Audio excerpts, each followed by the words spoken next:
Hey guys, I was talking to some people on the channel today, as I do most days, and it occurred to me that there's some really important concepts that people are missing, and I never really grasped it until just now. There's this feeling that people have when we talk about Nicaragua, or they're thinking about moving to a new place. It doesn't have to be Nicaragua, but Nicaragua comes up a lot for obvious reasons in my life.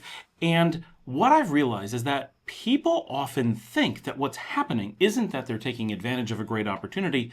They believe that they're finding a loophole and trying to slip through and do something that they shouldn't be doing, that they're getting away with something. And this really surprised me, but I can see where it comes from. And I think there's a really important discussion to be had here. So today we're going to talk about how you're not actually going to get away with it.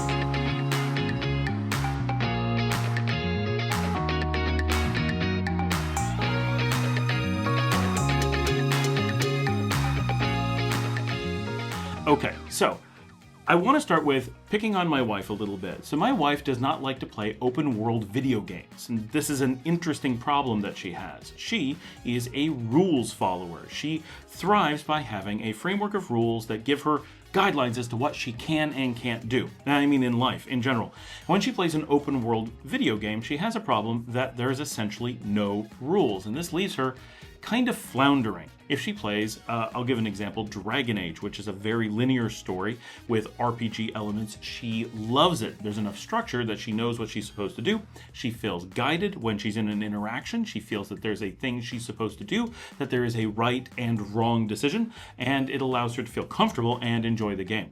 If she's playing, we'll use another example, Skyrim or Oblivion, which is completely open world and there are no rights and wrongs, but everything is a gray area, she feels very uncomfortable and doesn't find it enjoyable. She will sit and agonize over a given decision, and rather than thinking, what would be fun for me to do, or playing it the role-playing way, what would my character do in this situation, she says there's a right and there's a wrong, but I can't figure out what it is, and it makes her feel anxious, probably is the best way to put it. And I never realized how much this may be at play for a lot of people who are looking at coming to Nicaragua or becoming expats or doing a lot of just alternative things in life. But these are some important ones. And the reason that this comes up is I had a video, and I don't even know what the video was. I believe it was America Wants You to Be an Expat, because I dug through some of the laws and tax codes that we've talked about previously. I'm just assembling information and explaining what that information means in the context of an American who may want to live abroad. And in doing so, I think it's beyond clear that the United States as a government or a people or as a nation really wants to encourage people becoming expats. I'm sure if millions of Americans started to become expats more than they currently are, they would probably back off on that. But currently the number of people who wish or are willing to become expats is low enough that they wish at least a few more did. So they keep the laws in a position where they encourage to a really extreme degree that you do certain things. This is why tax codes are written the way that they are, is they're either for someone's advantage or they are to encourage a certain behavior. That is why laws exist in most places. For example, why did the government make a speed limit? This could be any country. Most countries have a speed limit. Well, the reason is they would like to encourage people to drive below that limit or below a little bit above that limit. We all know how it actually works. But that's what they're trying to do. And I think we all understand. What is their goal? Why did the government give us an 80-mile-an-hour speed limit? Well, they're hoping that we don't drive 90 miles an hour. Okay, reasonable. That makes sense. Well, if they give a massive tax incentive for you to live abroad, it shouldn't take too much of a stretch to say, why would they do that? Because they want to financially incentivize you to live abroad. And we have a whole bunch of reasons as to why they would want to put the specific amount of money that they did. So it's an easy way to read it. But whenever I talk about these advantages that you have by being an expat, indubitably, I am going to get a number of people who jump on and post really kind of aggressively anti-tax advantage people. It's kind of a weird group of people who gather around some of these concepts, and it has taken me a while to understand that I think what's happening, I know there's going to be some fringe people who fall outside of this, of course, but what I'm thinking is that there's a core group of people who believe that I don't know exactly what it is. The universe doesn't like them. Things aren't actually as easy as they are. And I see these people in other walks of life. And it's often people who feel you have to build a resume in a certain way and you have to go through a certain path to get a job. People who feel you have to go to university in order to get a job. They feel that people who get a job before they go to university or without going to university are somehow taking advantage of the situation rather than proving themselves, or that anything that involves not doing the standard path is somehow a loophole or somehow skirting the rules because they see commonality, perhaps, or rules of thumb or guidelines or simply trends as being more than they actually are and actually representing societal rules. Now, of course, there are what we call neuronormative people who do sense rules that people who are, for example, autistic are completely unaware of. So if you find groups of people who are autistic, often they will gather around and go through activities and have absolutely no idea why so many other people are doing things together in groups that are often at least perceived by them as being illogical, not taking advantage of things that are clearly available to them. For example, maybe going to a restaurant, looking at the menu and saying, well, this particular menu item is almost identical to this other, but half the price. A lot of people feel they have to order the more expensive one. They feel like the cheaper one is somehow wrong to order, but it's the menu item. They chose it. It's not a mistake. If it was a mistake, yeah, we'd understand it's a little bit different, but it's not. It's this menu item, and the menu is designed for you to be encouraged to buy one thing or another, and this works for some people. Some other people will look at it and be like, well, this is the cost-effective choice. I'm just looking at it mathematically. I'm not having an emotional decision anywhere. I'm trying to get what's best for bang for my buck as far as how many French fries I get or the size of my soda or whatever. And that's how they're looking at it. Or maybe they're saying, I won't drink any more than a medium-sized soda. So even though the large is just a little bit more for twice as much, if I'm not going to drink it, it's 100% throwing away the money and honestly throwing away the soda. So why do that? That's not a good, right? But there's this emotional thing that drives us to certain things. And something I've noticed is when I'm having discussions with people who, I'm going to call them, I don't know, tax advantage deniers, right? They come out and they see, this is where I get very flustered, right? They see thousands and thousands of expats, for example, living here in Nicaragua and getting certain tax advantages by doing so. We get a really good tax situation. Being American and living in Nicaragua is one of the best combinations of any countries you can have for taxes. And we talk about that ad nauseum. We don't need to go into it here. But many people feel that this is somehow a loophole, even though it's simply how both countries structure things. And they're doing exactly what they want. And we've even done lots of videos where we explain why it's sensible for each of them to be doing it in more or less the way that they are. If you were to think strongly, very deeply about the needs of Nicaragua and the needs of the United States and how they would want to encourage certain behaviors through their tax structures, you would actually potentially arrive at exactly what both of them are doing and the way that that interplays with each other. But lots of people go out and simply, I think this is the same kind of thing my wife feels when she's playing Skyrim. She gets to a situation where she can make any choice she wants and all of them are equally viable. It is up to her what she wants, not what her character wants, not what the world wants, not what the creator of the game felt she should do. It's a choice and an honest one. She feels something's wrong. She feels guilty that she gets that much option. Well, when people are looking at this, I feel that they think that it's a loophole, that somehow they've discovered something that all the other expats already know and take advantage of every day, and that somehow they're not supposed to be able to do that. It's not supposed to apply to them. So there's one of two reactions that seem to happen. One is this feeling that they shouldn't get it. And the other is often anger that we do. So there's a lot of people who then deny that we get the advantages that we do. But even though we live here and we prove it all the time, and even though I made a video where I pulled out the actual IRS tax code and just read it. It's very clear English, and it includes really, really simple scenarios so that all the major cases that people argue, it doesn't apply to you if, this great tax advantage from the US, it doesn't apply if, and then they'll say anything. Every scenario that anyone has ever presented to me is actually a scenario in the tax code as a clear example where they say, I know we just explained to you that you would not be taxed, but let me say these things and give an example of how you would not be taxed, right? They drive it home in a way I'm really impressed. We always give the IRS a really hard time for being obtuse and opaque and making things super difficult, and that you need lawyers and accountants to do just about anything. But the advantages of living abroad is not one of them. They've made it so clear, and yet so many people.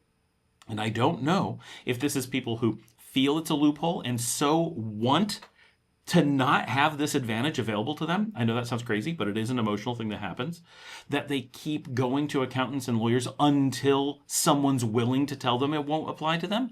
I don't know how it happens. I do know that I've been to lawyers and accountants and they're like, no, it doesn't apply to you. And I pull out the tax code and they immediately go, oh, it absolutely applies to you and everyone we know. Why is everyone not doing this? I'm like, I don't know. Maybe because you're telling them it doesn't apply to them because you didn't bother to look before you said no. Right? Maybe that's what's going on. But we warn people that it's completely readable. You do have no reason, no excuse to be going to someone else to get an opinion on it, right? A lawyer in the United States is not really, under normal circumstances, likely to be very well versed on international taxes because it's not exactly U.S. law. In this particular case, it is. A lawyer should know, but they have to look it up. It's part of the tax code, not exactly a law. So you need a tax accountant to do it. But tax accountants are American tax accountants. They rarely deal with people who are overseas. And honestly, it is so simple and straightforward, such clear English, that there's no reason to see it and ask a lawyer. Right? This is anyone, and this is what people constantly are doing. They're calling the IRS liars. The IRS are lying about their own tax code in the tax code itself. It's like putting up a speed limit sign that says 55 miles an hour, and a cop stands there enforcing it at 55 miles an hour, and a person drives by at 30 and says, I'm not allowed to drive 55. They're lying. Even though every other car is going by at 55, and you pop your head out the window and ask the cop, hey, the sign says 55. Is that real? And the cop's like, yep. That's why we put it there, because it's 55. And the judge that you know in town, you stop by and talk to him, you're like, they put a 55 sign out in the 55 zone, and they're going to get people to fall for it like it's actually the speed limit. And the judge says, that is the speed limit. What are you talking about? That's what this is like. It's so clear. And there's this weird thing that people use, and it's like a logical fallacy. It is a pattern that people use when you read a law that is absolutely crystal clear. There's no need to have a lawyer to read a law that explains itself, right? There are certainly many cases where you need lawyers, especially if you're in places like the United States and they use common law, where you need to understand not just what the law says today, but what it says in the past, case law and how that might apply, how a judge may interpret it, and so forth. Those things do get kind of complicated. But those things don't exist when it comes to the IRS tax code, first of all.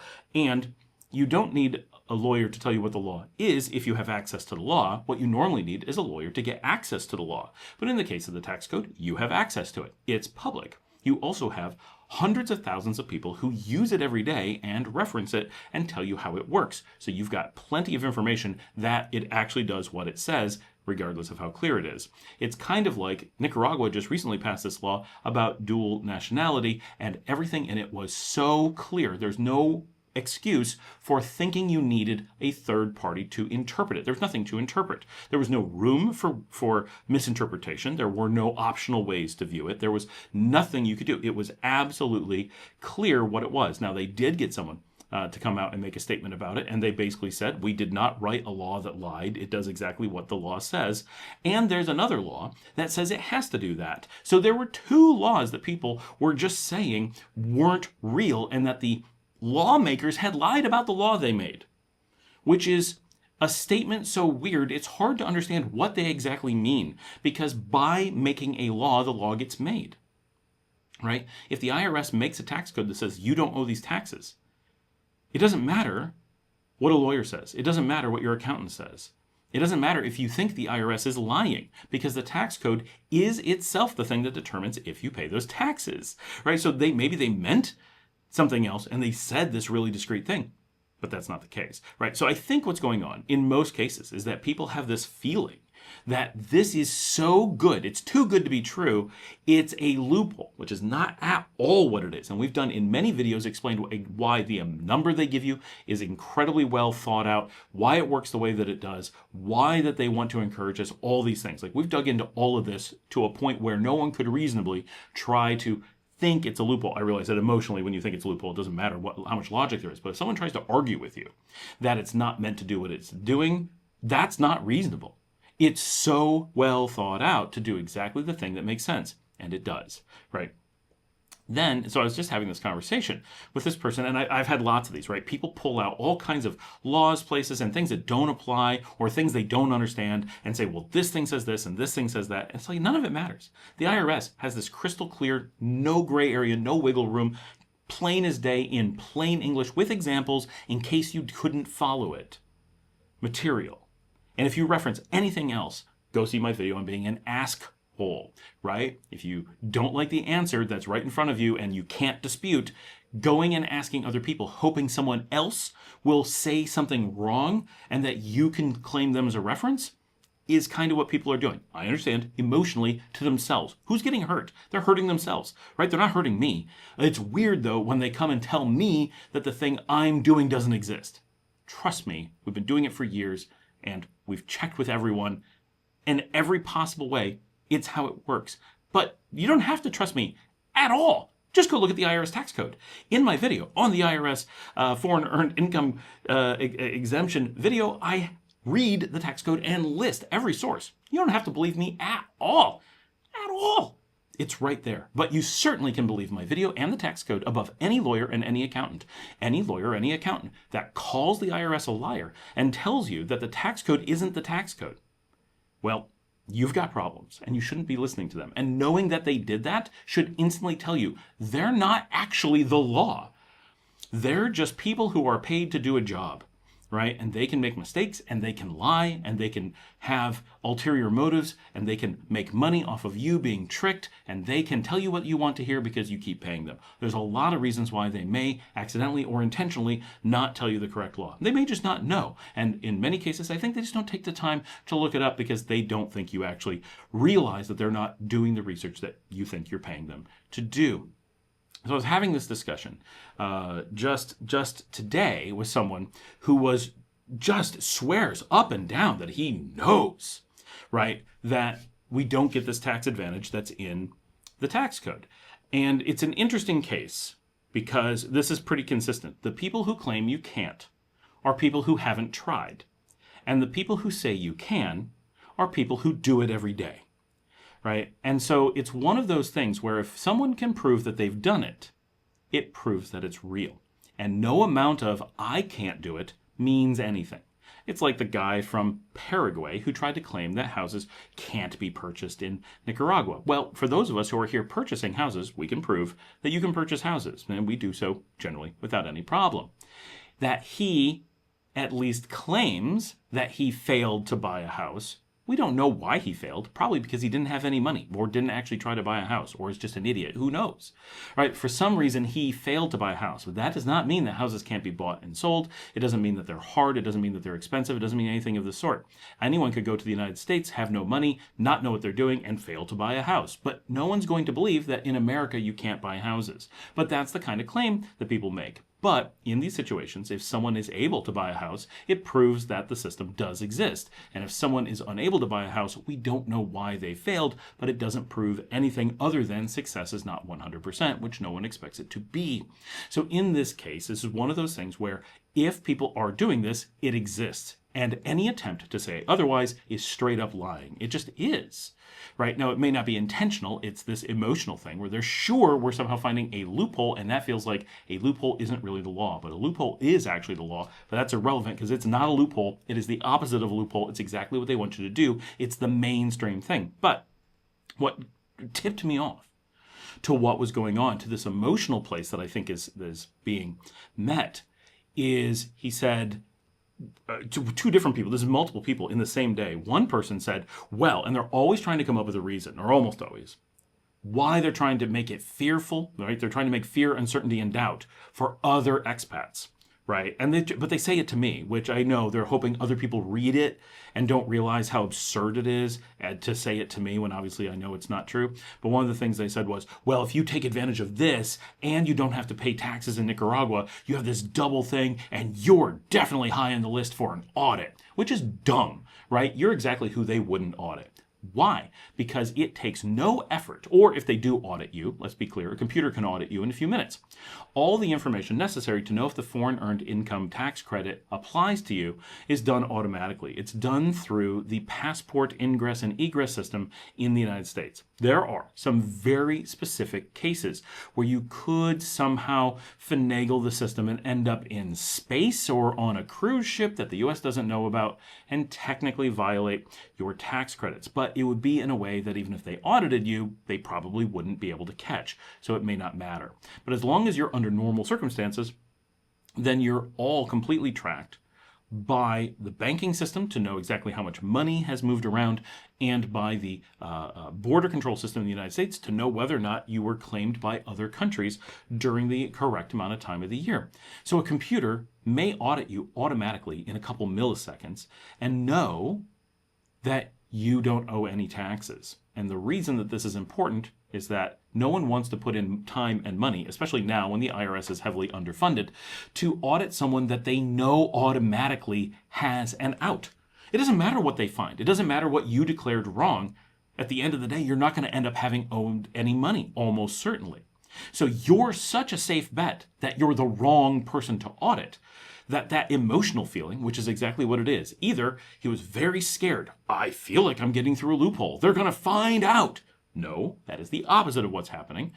Or they're just angry and they want to try to scare me into voluntarily giving loads of money to another country, or just not being an expat because I'm scared that the IRS lied about the tax code.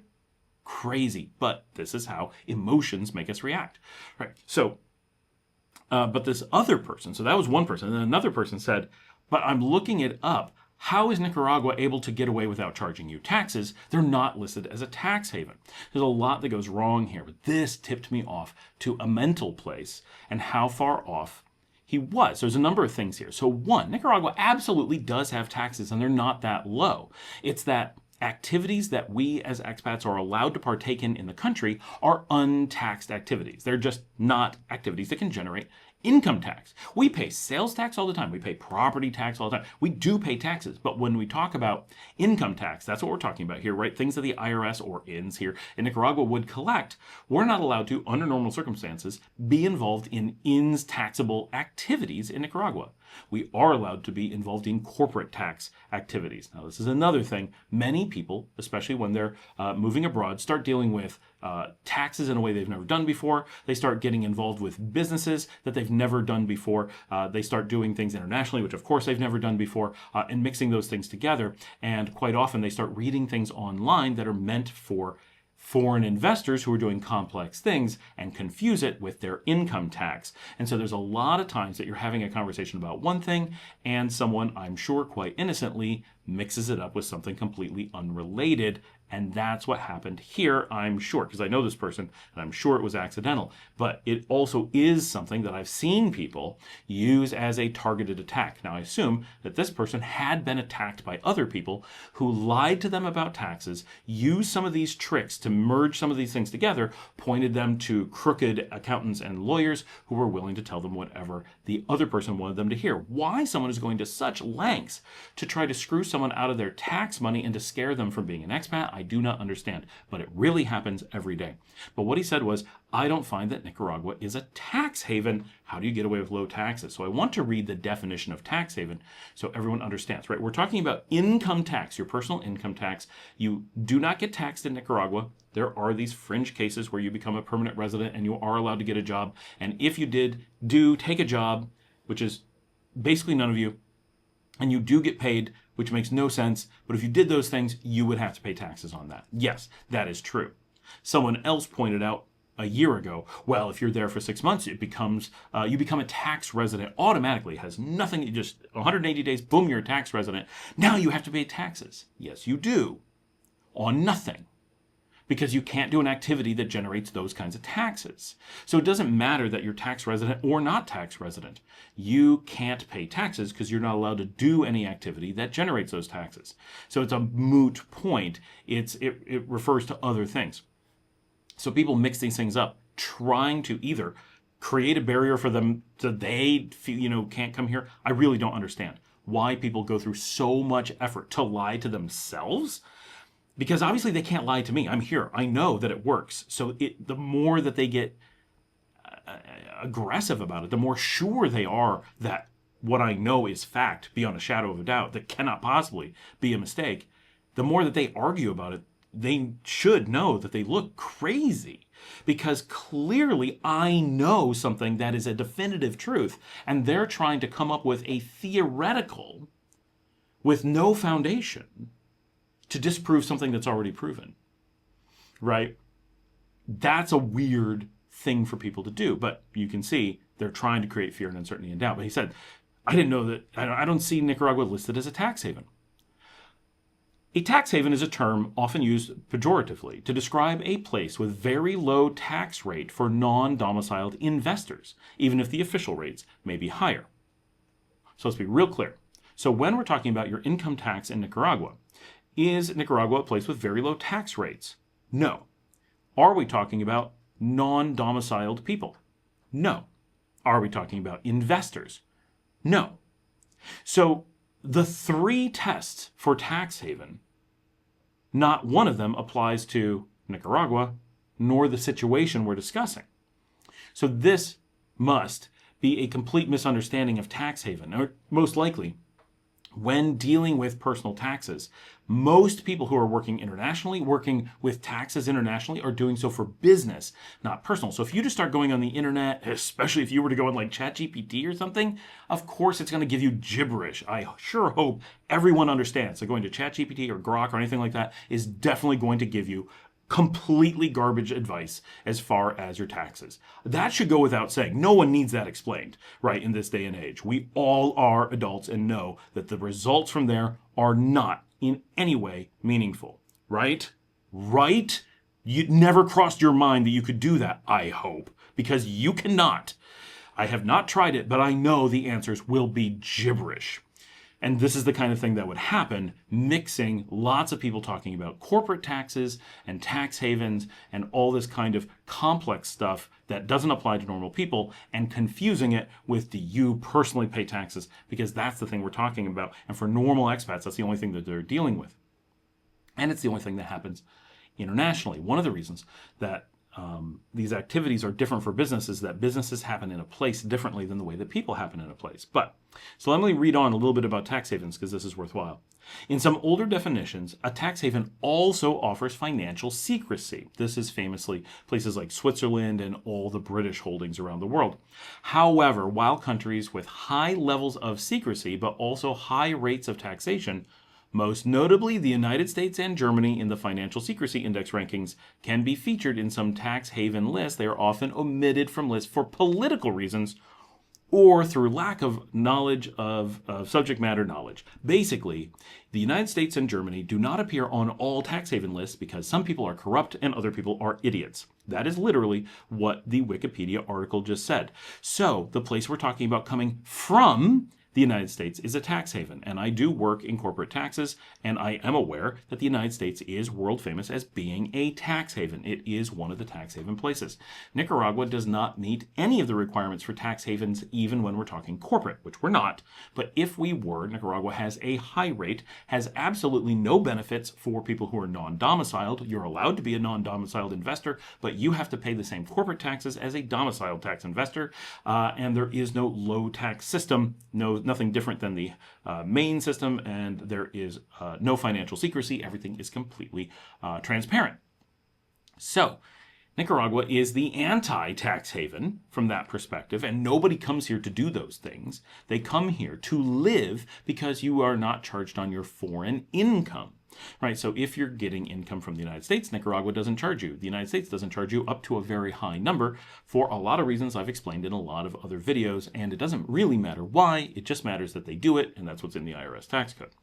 But what I've come to realize, that it's come across so many things, is that Yes, we've talked before that many people will just lash out. Like I said in a video recently, as soon as you announce that you want to live in Nicaragua, you're researching it, or any paradise, there's going to be a number of people who are jealous or angry about that and will lash out at you. There's also a group who are just upset with themselves or feel that they can't do these things because for whatever reason they don't think they deserve good things. And that's what I think is going on here. This is a person who seems to be in an emotional state where they realize that the United States will give them great advantages if they were to leave and maintain a salary. Nicaragua would treat them incredibly if they did the same thing, and the overlap in how both countries treat them is kind of the perfect scenario. But it's not a loophole.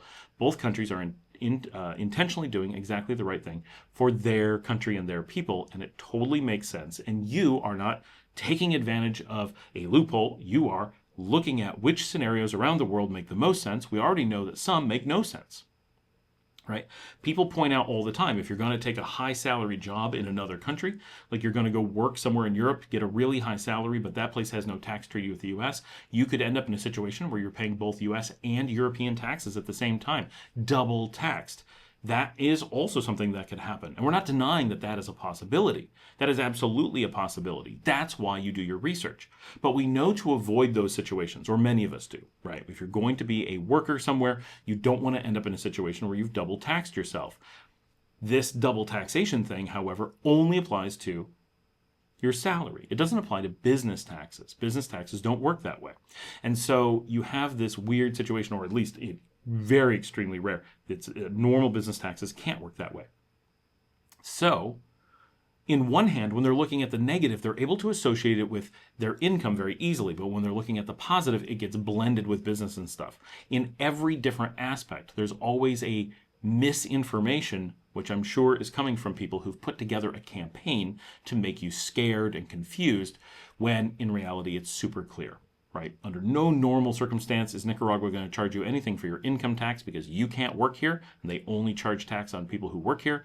And if you're coming from the United States, you're going to get a free pass up to $126,000 a year and only pay taxes on the money above that as if that's the amount you were earning. So it's a really great tax situation. Then a lot of people came in and tried to say, oh, other places have it so great. And I used to think that too. But when I've talked to people here, I've learned that there's so many complications to other people. It's rare that you're actually going to beat the American system. But every country has its advantages and disadvantages. The U.S. system for this is something that's really good. And the Nicaragua system for this is the best on the planet. And so we know to avoid bad situations. That should tell us naturally that we want to seek out good situations. And just like we put in effort to not completely screw ourselves, maybe we should put in an effort to actually have some faith and go to the places that are good. Now, what's odd is because there are some situations that are really bad, people warn that having a good situation isn't actually good. That makes no sense. It's kind of like saying a jug of milk in the fridge went bad, don't eat that delicious apple we just picked because the milk's bad, right? Those are essentially unrelated. Could an apple go bad? Yes. But is the apple somehow related to the milk? No. Does the milk going bad make the apple go bad? No. So food can go bad, but sometimes you need to eat something, and you shouldn't choose something that's intentionally bad. You should choose something that's good. Well, yes. So why are people trying to talk you out of the best scenario to go to a worse one based on the concept that an even worse one exists? Illogic on top of illogic on top of confusion. Bottom line, everyone has emotional ties that make them react certain ways. You need to watch out for them. But now I'm understanding that there is a emotional response happening where, like my wife being given too many choices in a role-playing game, getting a world of options when you're suddenly being able to move abroad, when you're considering becoming an expat, can be overwhelming, and it can make it feel like you're cheating the system rather than appropriately playing the game. And something I want to point out, because this is an important cultural thing that happens all over the world. The rich don't take advantage of carefully crafted tax laws and other laws to their advantage and feel that they're taking advantage of the system. The system is designed that way. They're playing the game as it's meant to be played. The poor are often taught through social constructs that doing similar things is wrong. They're taught that it's wrong for the rich, and the rich got rich by doing wrong things, which is not the case. Sometimes it is the case, but in what we're discussing, it is not the case. They're simply playing the game that they're supposed to be playing. The poor are supposed to be playing it too. But there's a group of people, mostly the rich, who prey on the poor and convince them that they shouldn't stick up for their own rights. They shouldn't go out and take advantage of the system. And that's a way of keeping people who aren't rich from becoming rich, and allows the rich to get richer without anyone being in trouble, because the poor are voluntarily creating the system for themselves. So I encourage you, and by the poor, I mean people who earn less than $200,000 a year, don't fall for it. Don't look at good things happening to you and your family as something to avoid because you don't deserve it. No, you do deserve it. More than the rich deserve their tax breaks. And I've said this in other videos. Expats manage to be in a situation where most of us don't make a lot of money, but because we're expats, we're often treated in a group much like we're part of the rich, not the super rich, but the marginally rich. And that's some of the huge advantages of being an expat. You get more flexibility, you get more power, you get more options. Leverage that. Trust me. Take advantage of the rules that are given to you. I'm not saying skirt the rules. I'm not saying cheat. I'm not saying look for loopholes. I'm saying that there are real advantages in life. Don't just skip them because doing the common sense thing feels like a shortcut when you're used to doing the wrong thing so badly all the time. That's just not a good process. Thanks for joining me. Like and subscribe. If you'd like to help support the channel, you can buy me a coffee at buymeacoffee.com/ScottAllenMiller. And as always, if you watch another video, that will help out a lot. Give it a like. Go check out our show notes. Lots of information in there, including how to help support Marcela and Ivonne, two people here in Nicaragua who have medical needs. One is out of work. The other has a single mom having to take care of her kids, both while going through major medical issues. All the information is in the show notes. I will see all of you tomorrow.